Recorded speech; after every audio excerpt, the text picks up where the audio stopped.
My grandmother definitely made a big influence on how I live my life and where my life is going as of right now. I love fashion, and so did she, and she knew that I was just like a mini of her. You know, she always made my clothes because we were very poor growing up, my sister and myself. She made all of our Halloween costumes, our Easter Bunny costumes, our shirts, our pants, our dresses for church. You know, she just always was sewing and always creating new things. And she very, very lovingly got the title of the Master Seamstress. I mean, she made everything, not just clothes. She made our bed covers, she made our everything. Name it, she probably made it. And we loved her so much for that. You know, she taught us how to use a sewing machine and how to sew things by hand. And that's kind of what started off my love for fashion. It started by making Barbie doll clothes, like most little girls. And then it went on to, you know, pillowcases, to sheets, to anything I could really get my hands on. Some of it not so pretty, but my grandma never really cared if it was pretty or not. She just told me that it was beautiful, and that one day, with all of my practice, that it was going to be beautiful. Like, beautiful. Of course she didn't say that, but I knew that's what she was saying. She was amazing. When she got put in the hospital, when I was maybe 15, she told me that she had written a will earlier that day that I was there, and she was very sad, and it was odd for her because she was always happy. You know, she always had a kind of a weird, very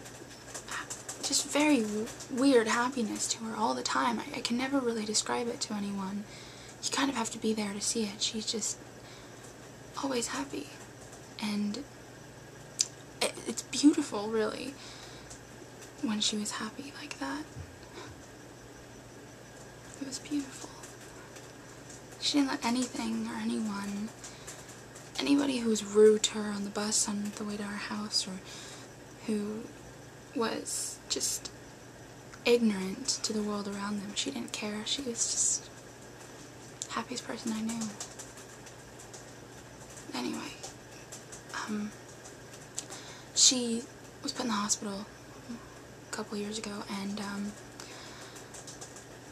when she told me that she had made her will, like I was saying before I got sidetracked, she said that she had left me every single piece of material, every single piece of string, of wire, everything in her craft room at her house to me. And the fact that she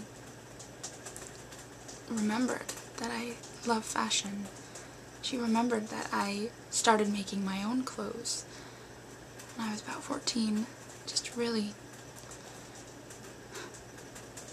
makes me happy to know that she remembered. And when she died, I was in New York with some friends, so I had no idea that she was back in the hospital until my sister called me, crying, saying that Nana had died, and that she was going to have her funeral and be buried in the next couple of days, and she would call me to let me know when. I really couldn't understand why she was gone. It's really hard to, you know, to see someone who's really kind of shaped who you are, shaped how you think about the world, leave. It's just weird. The first couple of weeks I didn't know what to do. I kind of just laid in bed hoping that it was all a dream, that I would sit in my room sewing and she would run in and say how beautiful my ugly pillowcase was. Just once. But it never happened. And it still doesn't happen no matter how much I hope that she comes in my room. It's not gonna happen again. And it sucks, but I have her sewing machine. I have all of the things that she's made us. And I have the chest that she kept with all of my ugly, horrible pillowcases that never matched, never were sewn right. She kept all of my stuffed animals. I tried to make this little chest in her room. She kept them. She kept everything. That just makes me happy. I hope I answered your question.